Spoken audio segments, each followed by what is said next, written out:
Tuesday, January 3rd, 2017, public board meeting of the Greater Dayton RTA Board of Trustees is hereby called to order. Would you please stand for the Pledge of Allegiance? I pledge allegiance to the flag of the United States of America and to the republic for which it stands, one nation, under God, indivisible, with liberty and justice for all. The mission of RTA is to provide great value, dependable service, and to be responsive, timely, and accountable for all that we do. Our vision is to be a premier public transportation provider that connects people and communities. Our goals focus on being safe, reliable, accessible, and professional. Would you call the roll, please? Yes, ma'am. Ms. Hurd? Here. Ms. Harrison? Present. Mr. Corrado? Here. Mr. Hoagie? Here. Ms. Howard? Present. Ms. Jones? Here. Mr. Lumpkin? Mr. Weckeser? Here. Mr. Williamson? Here. Thank you. Okay. We do have a quorum. We can conduct business. You have the agenda in front of you. Is there a motion to approve the agenda? Second. Are there any changes or adjustments to the agenda? All those in favor of approving the agenda as presented, please. Aye. Aye. Those opposed? The agenda is approved as submitted. Next item is the December 6th minutes. The minutes of the December 6, 2016 board meeting were presented for review to all board members prior to today's meeting. Unless there's any board member who requests a reading of the minutes, I will ask if there are any corrections or additions to the minutes as presented. Okay. Having heard no requests for a reading of the minutes, nor any corrections or additions, the minutes stand approved as presented. The next, we have committee reports, beginning with the Finance and Personnel Committees, and I will turn that over to Sharon Hairston in the absence of Mr. Lumpkin. Thank you. You're welcome. Mr. John Lumpkin, the Finance Personnel Committee Chair. The Finance, Personnel, and Planning Committees met for a jointly held meeting on December 20th, and as a result, the Finance Personnel Committee is recommending 4 action items for the board's consideration. Action item number 2, bus manufacturing inspection and quality assurance services. The purpose of this procurement is for the Greater Dayton RTA to award a contract to a firm to perform bus manufacturing inspection and quality assurance services for our multi-year bus procurements. This is being done because the Federal Transit Administration requires in-plant bus inspections when 10 or more buses are purchased. Outsourcing this task is a cost-effective method of complying with the requirement, which demonstrates RTA's commitment to our core value, stewardship, as we manage our time and resources efficiently.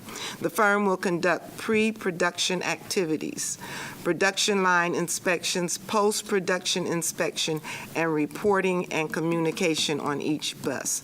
Mr. Chris Cole provided a detailed explanation at our committee meeting, and the supporting information is included in today's board package. Chris is available to answer any questions the board may have at this time. Based upon the recommendation of the Finance Personnel Committee, I move to award a contract to TRC Engineering Services, LLC, in the not-to-exceed amount of $83,616 plus a contingency of $11,000 for a total not-to-exceed of $94,616. This procurement will be funded with federal funds. I'll second that. It's been properly moved and second that we approve action item 2 for bus manufacturing inspection and quality assurance services. All those in favor? Aye. Opposed? Abstentions? Okay. Motion carried. Action item 2 has been approved.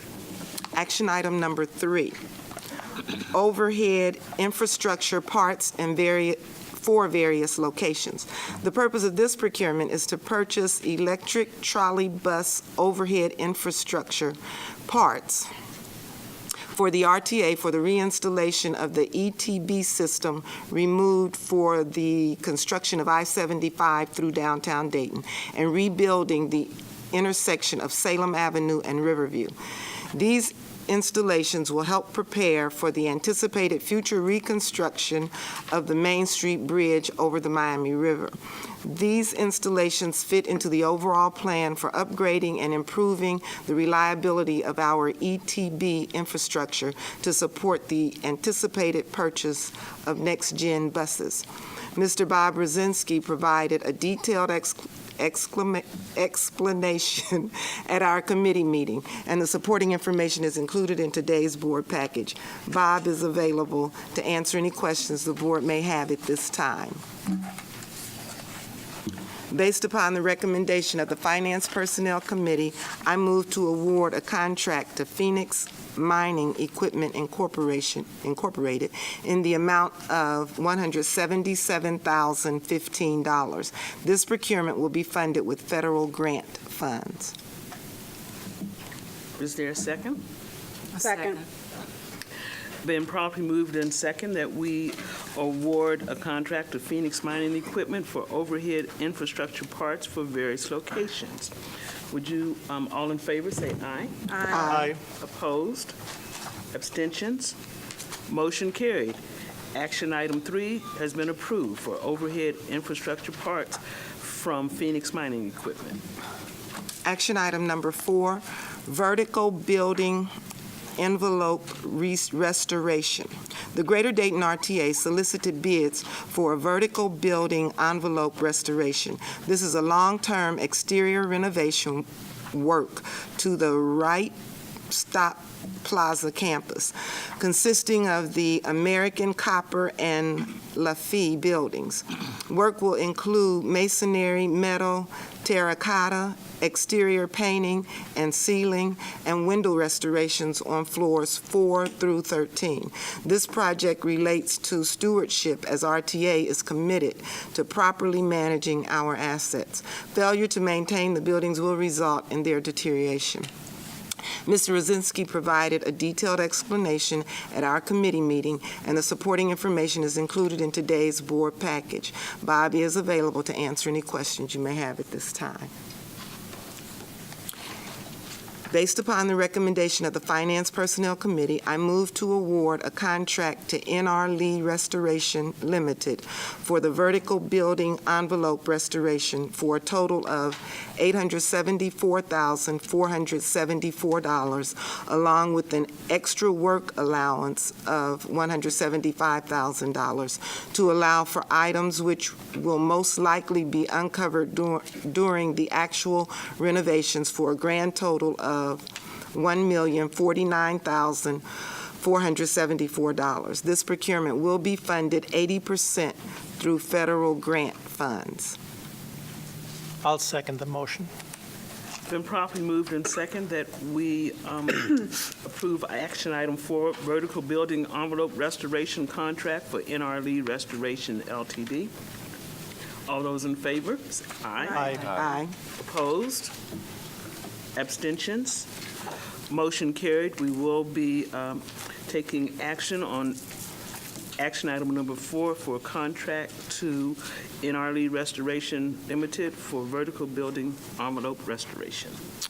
Action item number 5, Finance Policy number 11, Capital Assets Useful Lives. This policy describes capital assets of the Greater Dayton RTA and provides standards for capital asset useful lives. A capital asset's useful life specifically relates to the time frame in which said asset is depreciated. This policy was recently recommended as a result of RTA's 2015 financial audit conducted by Ohio's Auditor of State. Ms. Stanford provided a detailed explanation at our committee meeting, and the supporting information is included in your board package. Mary is available to answer any questions the board may have at this time. Hearing none, based upon the recommendation of the Finance Personnel Committee, I move that the Board of Trustees approve new Finance Policy Number 11, Capital Asset Useful Lives. Was there a second? I'll second the motion. Properly moved and second that the board approve Finance Policy Number 11, Capital Asset Useful Lives. All those in favor say aye. Aye. Opposed? No need for abstentions. Motion carried. Action item 5 has been approved, Finance Policy Number 11. That concludes the action items for the Finance Personnel Committee.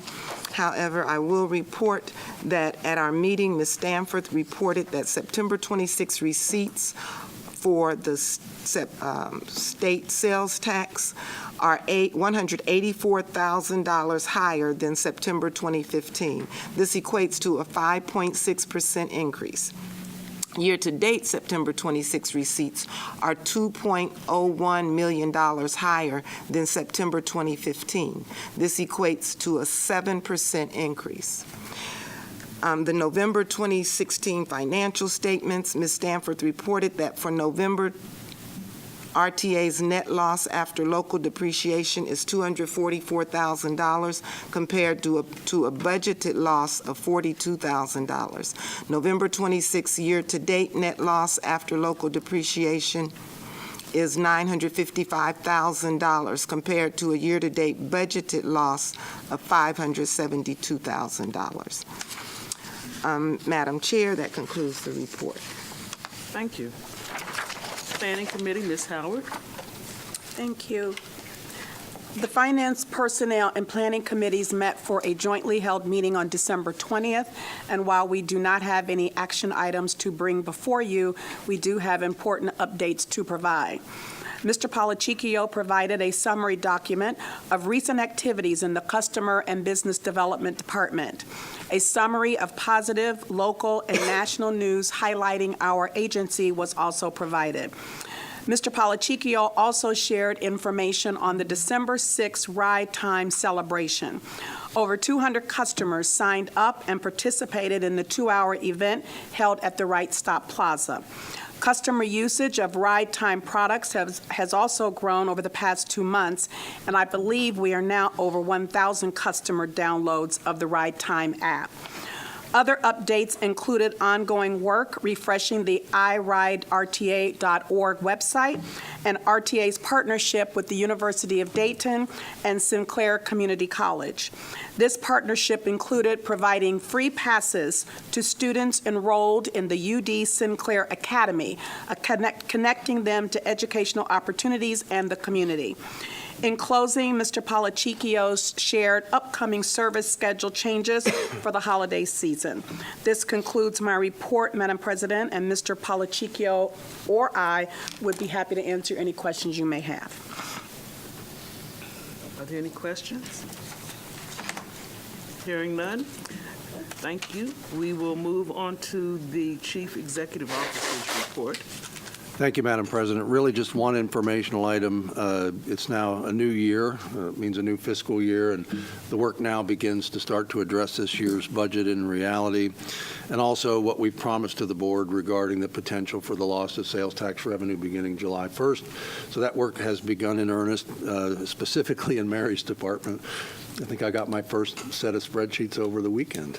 So we are on that. Beyond that, unless there are questions, I have nothing else to report. We remain hopeful to find some resolution to the ATU situation, but at the moment, we do not have anything scheduled at the moment. I'll say it that way. Thank you. Thank you. Is there any old business? None. New business?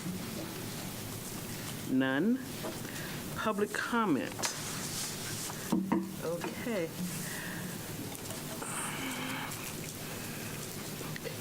Each citizen wishing to make public comment to the board during regularly scheduled board or committee meeting must register prior to the meeting being called to order by completing the public comment registration form. Each completed form must contain the citizen's full name and address, including city, state, and zip code, the organization they represent, if any, and the subject matter of the comment. The form must be submitted to the secretary before the meeting is called to order. Any materials intended for distribution to the board must be delivered to the secretary prior to the meeting being called to order. And the secretary will deliver all registration forms and materials for distribution to the president or committee chair. I do have the forms. Okay, during the public comment section of the board or committee meeting agenda, the president or the committee chair will recognize each citizen who has completed a public comment registration form. Only the citizen who has completed and whose name appears on the public comment registration form may address the board. But a citizen may not yield or defer his or her time to another citizen and may only speak on their own behalf. When called upon by the president, that's me, or the committee chair to speak, each citizen shall approach the podium and state his or her name or address. If a citizen is physically unable to approach the podium, that citizen may request the use of a handheld microphone. Okay? Each citizen making public comment is limited to 3 minutes. The speaker shall be informed when 30 seconds remain of the speaker's allotted time. When the allotted 3 minutes are up, the president or the committee chair shall announce that time is up and the speaker shall cease speaking and leave the podium or surrender the handheld microphone. We have a little stoplight over here to help you. So when you start, your 3 minutes begins when it goes green. When you have 30 seconds remaining, it goes to yellow. And when it goes to red, your time is up and we ask that you be seated. A citizen is permitted to address the board only once during any regular scheduled board or committee meeting, and each speaker must maintain civility and should be courteous and professional. The president or the committee chair may terminate a speaker's time whose comment or gestures are profane, vulgar, obscene, or threatening, and any person who poses a threat to public safety is subject to being removed from the meeting. So the first form I have is from Larry Cornwell, and he wishes to, his topic is the upcoming strike. Mr. Cornwell, okay, and you'll need a mic. Yes, ma'am. Okay. Good afternoon. I'm Larry Cornwell, and I live at 5460 Dovetree Boulevard, Moraine, Ohio, 45439. I would like to address the board president concerning what we talked about last time was the strike. It's come to my attention, I spoke with Dr. Yap at the Dayton VA this morning. He is one of our 3 renal doctors, and he wants to make sure that we have Shawana Horn picked up. She is not a patient. She's one of our dialysis nurses. Okay, are you speaking on your behalf or on the behalf of someone else? On my own. But I just said that I just spoke with Dr. Yap, that's all. He's concerned that she's You have not going somebody to be else there. picked up. Sorry, ma'am. You're speaking because somebody else told you that they want to make sure that somebody else gets picked up. Yes, ma'am, that's right. Like I said, Dr. Yap is one of the renal doctors. And if we don't have our nurses there, we're going to be behind the power curve because she's going to be taking on and off 4 to 6 patients a day during the strike. And like I say, her name is Shawana Horn. So if somebody would please make sure that she is picked up. Do you have any idea how to spell that? I don't know. I'm guessing SWANNA. Horn, H-O-R-N. Yes, ma'am, that's right. Okay. Looks like Brandon got it. Brandon, you got that? Okay. Okay, I'm finished. Thank you, ma'am. Thank you. Next, we have Dorothy May, who wishes to address mobility RTA. Hi, my name is Dottie. I'd like to bring up, I'm also from Dayton, Ohio. My address is 6605 Grove Bell. I'd like to bring up a situation that I'm currently having with RTA mobility. I've been riding since 2001, and I I'm out of the, I'm 10 houses out of the area of the 3/4 of a mile to the closest bus stop. The van passes my house to drop me off where they've allowed me to be dropped off, which is 10 houses away from my house. I have to go outside in the freezing cold to wait for the van, which is very difficult for me. You know, it's only 10 houses away. It's, you know, when I tried to get someone to look into that, I was told if we did it for you, we had to do it for everybody. I can understand if it was out of the way, or if you needed more gas to get there, or if it was even in a bad area or a bad road, but this is right on the main street. Actually, it would be easier for them to pick me up at my house than to go the 10 houses away, because that's at a dead end and the van has to turn around. I'm living on the main street. You just follow it right out if you pick me up in front of my house. I don't understand. I understand why you have rules. I get it, you know. But to me, if you're catering to the customer, I don't understand why this can't be fixed. I've tried other ways and haven't gotten anywhere, so I'm here. And I'm hoping that maybe you guys can do something for me. Can you tell me who you spoke with on our staff? Excuse me? Did you speak with someone on our staff already? Yes, I did. I talked to when I got reevaluated, and I called and wrote in quite a few times. Why don't, after this meeting, we can sit and talk about it a little more. Obviously, the boundary's there for a reason. It comes from the actual law, the Americans with Disabilities Act. And it's the federal definition of what equal access is under the law. And it's something we debate a great deal here in terms of, is there a way to stretch the boundary even to the edge of the county? But there are always going to be people who get left out no matter what we do. And right now we are using the actual federal definition, but we're more than happy to take a look at the specific case and see if there's something we can do to help. Okay. So Mark will make sure that you speak with the right person afterwards. Excuse me?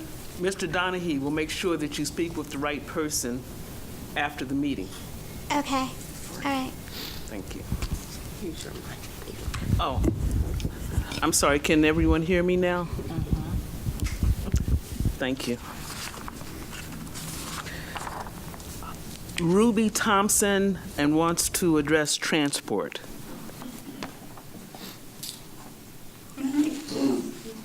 My name is Ruby Thompson, and I live at 729 West Grand Avenue on Salem, apartment 142. And what I am saying is factual because I do have my certificate that I just graduated with undergraduate degree in criminal law. So it's the truth.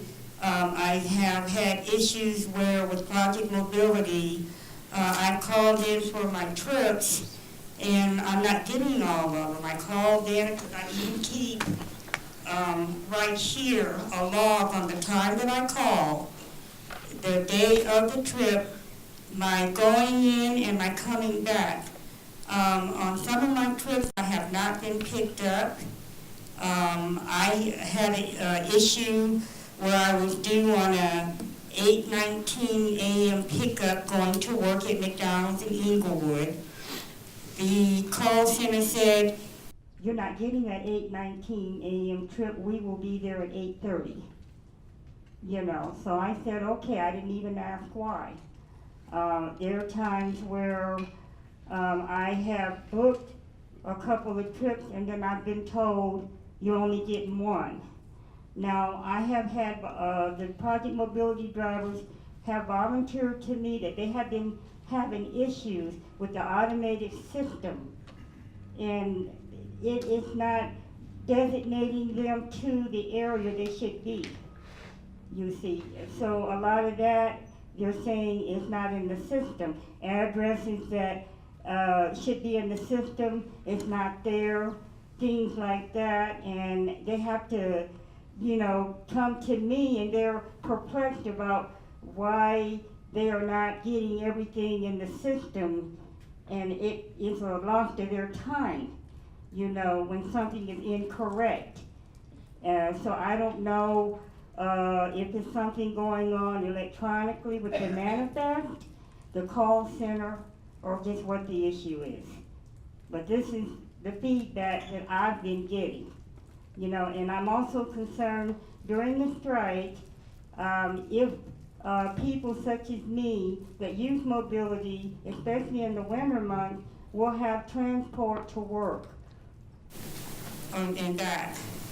Okay. That's why I'm here to address these issues. Okay, well, those are actually two separate issues. The project mobility scheduling is something that you'll get more information from her. Well, we can talk to Ruby after the meeting and Okay. discuss some of those issues. And obviously, when equipment malfunctions, if it does, you know, hopefully the driver's doing more than just talking to you about it. We hope they're talking to their supervisor about such things. I don't mind, not at all, but Sure. I just thought I'd bring all this to your attention. Sure, and we appreciate that. And obviously, when the system gets busy, the call takers are instructed to say, you know, I don't have a bus available at this time. That's right. Can we get you at a different time? And we're also, you know, probably very likely and very soon going back to the use of outside contractors to help with the overflow when we have more trip requests than we have people in buses available. All right. Thank you. And then her second issue was transportation during the strike for project mobility. Well,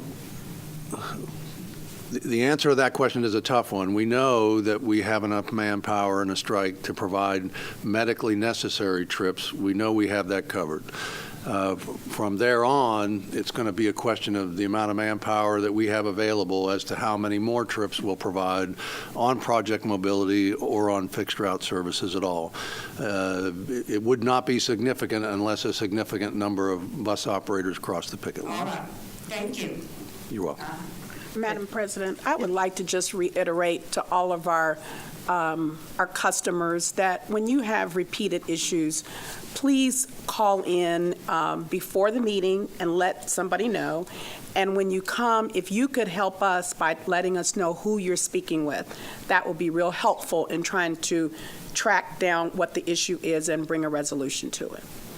And it really does help when you have you've kept track of Right. dates and times when things happen. That allows us to figure out Right. why. So appreciate that. The next request,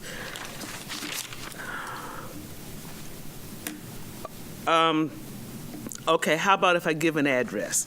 1115 Wilson Drive. Oh, that's Mama Nozipo. That's Mama Nozipo. That's Mama Nozipo. Okay, well, all it said was mama, and I We wasn't know, sure. we know who we know Mama Nozipo. Okay. Happy New Year, Happy New everyone. Year. Hopefully we'll have a prosperous New Year. Yeah. Again, I'm Mama to everyone in Dayton, Ohio. It's my title and it's my name. Okay. Yes. I'm a bus passenger. Actually, I've been a passenger since 1975, Oh, so I'm like you're- a poster child. Even though I said your address, you have to repeat your entire name and your address 15 Wilson Drive. and your entire name. Mama. Okay.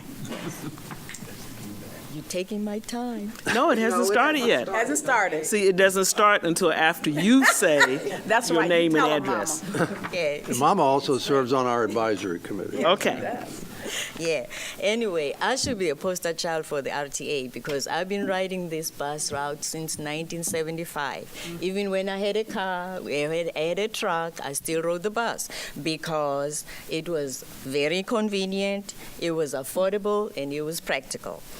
I've taught my clients how to catch the bus. When I got older, I taught other elders how to catch the bus. I've taught my grandchildren how to catch the bus. They're looking at me funny now because they are in high school and they're wondering how they're going to catch the bus to school if there's a strike. One is going to Sinclair for the first time next week, and she's saying, it's going to be my first day. What am I going to do?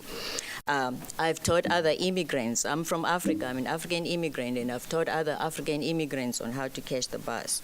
If it wasn't for the RTA, I would be a sad old woman. I would be an angry old woman. I would be an obese old woman. I would be a non-ambulatory old woman. I would be a depressed old woman. I would be very, very unhealthy old woman. And I would be very antisocial. I go to the doctor, I go to therapy, I go to my lawyer, I go to meetings, I go to entertainment, I go to meetings like this, thanks to the RTA. What all I want to say is that during all these deliberations, remember one thing: we're dealing with human beings. Everyone in this group, either side, are human beings. The buses are machines. The passengers are human beings. The bus drivers are human beings. The union is human beings. The board is human beings. And even Mark is a human being. Thank you. Even Mark. Thank you, Mama. You know, I think, if I may, I met Mama in my first couple weeks on the job here 11 years ago, and I was riding on a bus on West 3rd Street and going home from the office here, and I rang the bell, and she said, "No, bus driver. You take that man all the way to Broadway Street and make him see that terrible bus stop there." And we've been friends ever since. She's our conscience in many ways out on the street, and I don't think we have a customer who probably rides nearly as much as Mama does. So we appreciate all you do. And you did say she's a member of our Citizens Advisory Group. We appreciate your services. Okay. The next request is from Gregory Johnson, and it concerns lack of vigilance and to stop discontinuing of bus. Discontinuance. Okay. My name is Gregory Walker Johnson. I reside at 516 Dakota Street, Dayton, Ohio. And I'm an inventor, the only inventor, black inventor in the world of AI, artificial intelligence. I've made hundreds of billions of dollars in infringements from major companies like Apple, Google, Microsoft, and that's a whole new story. But I want to talk about, as a concerned citizen of Dayton, Ohio, the impact that this strike can have. I'm not here to be prejudgmental of Mark Donahue, or I don't know what happened. During this tenure, apparently something happened financially or whatever between him and the ridership, the drivers. But it's a devastating impact if the buses don't move. You got people, elderly people, that could go into cardiac. You got healthcare workers that use it for transportation. You know, it's just a really tremendous impact on the community. Like I said, I don't know what happened. It happens in every community. You've seen it happen on Main Street, Wall Street, from coast to coast. A golden parachute up in New York City. People want an enormous amount of capitals for doing nothing. I'm not saying that he shouldn't get a benefit package if he's get a red slip or pink slip.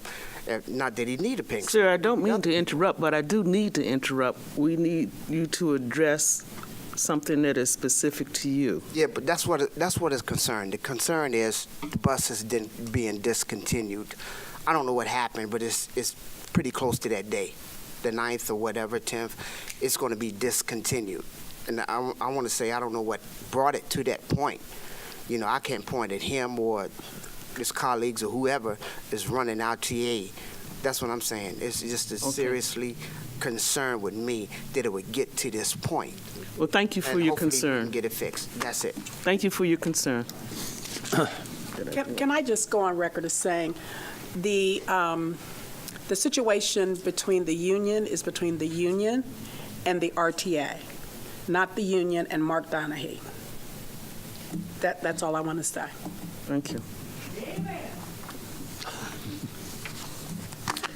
The final public comment request form is from Mark Trimble, and it concerns the strike. Or is this Matt? That's Matt. Matt, I apologize. He may not need it. Matt Trimble, 310 North Main Street, Englewood, Ohio, 45322. I've been an employee at RTA for just over 11 years, actually just a little bit longer than Mark. His employee number is 5633, mine's 5632. I'm a maintenance department executive board rep for the ATU Local 1385, and I serve on the contract negotiating committee for the union. The ATU Local 1385 and management team of the Greater Dayton RTA have been trying to reach a successor agreement for a contract that expired almost 2 full years ago. As most people in the community are aware, those efforts have failed. We are now on the brink of the first transit strike in Dayton since decades before I was born. Let me make one thing crystal clear. Nobody in my union wants to strike. We're going to lose our pay, and we put our health benefits at risk by doing so. Sorry about that. All we want is a fair contract. That fair contract will not be achieved by negotiations between Mr. Donahue and our president, Mr. Salyers. These two men admitted something in the media last week that most of the employees at RTA have known for a while. They don't particularly like each other. The effects of this relationship have been felt by the employees for some time now, and it's about to be felt by the entire community on Monday when traditional fixed route service stops. The ATU Local 1385 has stepped up and offered what I feel is the only way to settle this contract. That's to go to an impartial third-party arbitrator. Binding arbitration is not uncommon because, believe it or not, it's pretty common for a management group and a union to disagree on what's fair.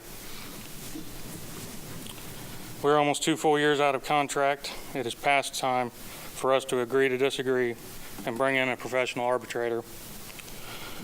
You and this Board of Trustees, Mr. Donahue, have the power to stop this strike from happening. Please set these people's minds at ease that depend on this bus, and people like myself who depend on it for employment and to support my family. Agree to take this to third-party binding arbitration. Do the right thing. Do the right thing for this community and this city. Do the right thing for these riders, and do the right thing for the employees at RTA. I thank you for your service to this community, and I thank you for your time here today. Thank you for your comments and for your wise observations. I'm sorry, it would be out of order. No. Okay.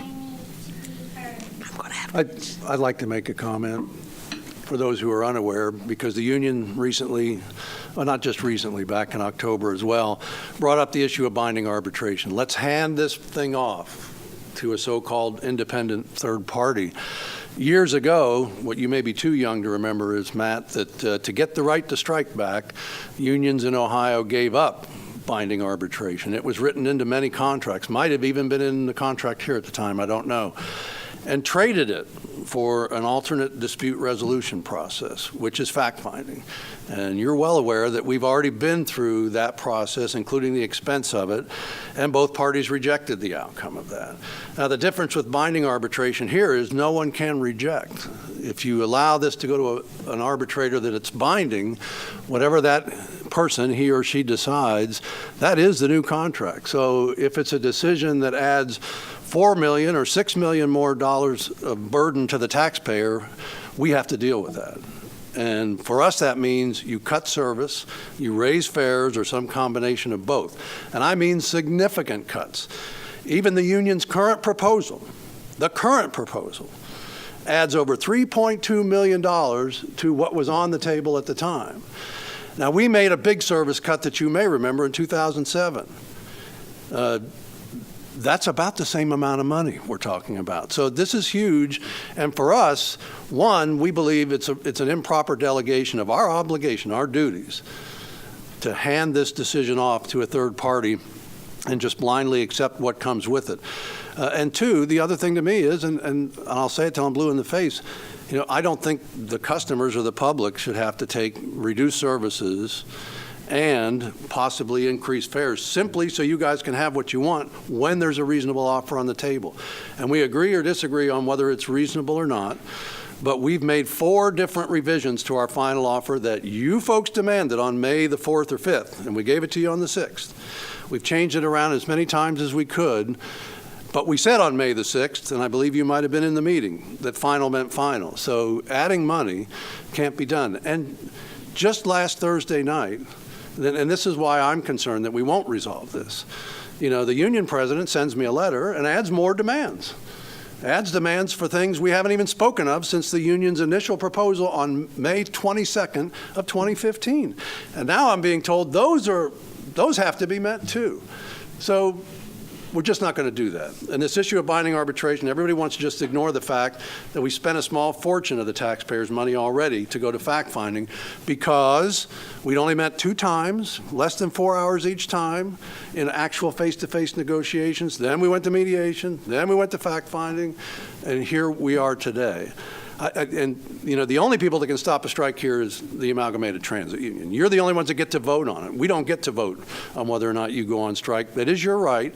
But I think you need to understand the facts that go with that. So, yes, Glenn Salyer and I don't get along, but we don't have to get along to get a contract. We just need a reasonable agreement that both parties can support. And believe me, you know, we have to deal with the other end of it. Everybody else is like, just throw it out there. Just throw the money out there. It's just not that simple. When I have to think about taking their bus service away in order to give you what you want, that makes it a little more difficult. So my hope is in the next few days, and by the way, I haven't had a request to meet from your union president, that we would sit down and try to hammer something out that works. And we still hope we can do that because we don't want to see you out of work. We don't want to see you out of pay. And we don't want to see them without bus service. But at some point, we have to draw a line, and the line's been drawn. So, you know, let's work this out if we can. And Glenn, if you're watching, please, you know, give me a call. Stop talking to the media and start talking to the people you need to negotiate with to get an agreement. And I'll stop there. Thank you. Thank you. We're now down to board member comments, and let's start down at this end. Sharon, Ms. Howard. Happy New Year. Thank you. Vince? I do have one announcement to make, and it refers to the next page on your agenda that says the suggested meeting dates. We don't have any action items anticipated for February. So since we don't anticipate any action items for our February board meeting, we will not have to have a January committee meeting, nor that would be January 17th, nor a February 7th board meeting. Although I do ask you to kind of keep those dates open just in case. But at this time, we will not have meetings on January 17th or February 7th because we have no action items. Any comments? Oh, I forgot where we were. Madam Chair, Board. did you need to possibly include January 19th as well? That comment will be made by the chairperson of that committee. Only comment I'd like to make is that the board wants a resolution to the strike as well, to the contract negotiation. So remember that our interest is for our customer as well as our employee and our taxpayers. And we have that responsibility of being fair to all. Okay. Well said. Mr. Hogan? I have no further comments. I think it was well said. I think Mark summarized it extremely well. And I firmly believe that if the union members knew the entire history of this negotiation, they would feel differently about the whole process than they presently are. Thank you. Mr. Williamson? Yes, Madam President. My comments are the finances of this organization are a matter of public record. They were reported to everybody at the end of the year. There seems to be a misconception out there on the street that we've just got buckets of money to just throw wherever it is that needs to be thrown. That's not true. This organization is running at a deficit. And these people that are all here on the board are all appointed volunteers. None of us get paid to do what we do, but we take very seriously the stewardship of this organization and the need to make certain that all of you who have talked here get to where you need to be, whether it's work, whether it's healthcare, or otherwise. So there is no other group of people more desirous of getting a resolution of this matter than this Board of Trustees. And one other matter, this is not just so people understand, Mr. Salyer and Mr. Donahue sitting down one-on-one. There is a team from the union, there is a team from RTA, and both of those two groups have met on a regular basis. So it is a fallacy to conclude that this is just two people, and I think that was a conception that was made, a wrong perception in the media. All of that said, as chair of the Investment Advisory Committee, as we know, we discontinued the fuel hedging last year, so the periodic need to review our fuel hedging status no longer exists. And because we have no new grants to review, and because if we'll get year-end data on our investments at the next Investment Advisory Committee meeting. Madam President, I'm going to exercise my prerogative as chair of the Investment Advisory Committee and cancel the January 19th Investment Advisory Committee meeting. Thank you. There being no other board member comments or announcements, I will entertain a request to adjourn into executive session to discuss the employment and/or compensation of an employee. So moved. Second? Okay. Would you call the roll, please? Yes, ma'am. Mr. Corrado? Yes. Ms. Hairston? Yes. Ms. Hurd? Yes? Mr. Hoagie? Yes. Ms. Howard? Yes. Ms. Jones? Yes. Mr. Weckeser? Yes. And Mr. Williamson? Yes. Thank you. Okay. We are adjourned into executive session to discuss the employment and/or compensation of an employee, and there may be action taken after we reconvene into our regular session. Okay, is there a motion to come out of executive session? So moved. Second. It's been properly moved and seconded that we come out of executive session. Would you call the roll, please? Yes, ma'am. Mr. Corrado? Here. Ms. Hairston? Yes. Ms. Hurd? Yes? Mr. Hoagie? Yes. Ms. Howard? Yes. Ms. Jones? Yes. Mr. Weckeser? Yes. And Mr. Williamson? Yes. Thank you. Okay, we are officially out of executive session. We are now reconvened into our regular session. There being no more business to conduct today, you do have your suggested meetings has changed at the bottom. Is there a motion to adjourn? So moved. Second. Would you call the roll, please? Yes, ma'am. No, do roll. I'm sorry. It's been properly moved and seconded. We adjourn the meeting. All those in favor? Aye. Opposed? Abstentions? Go home.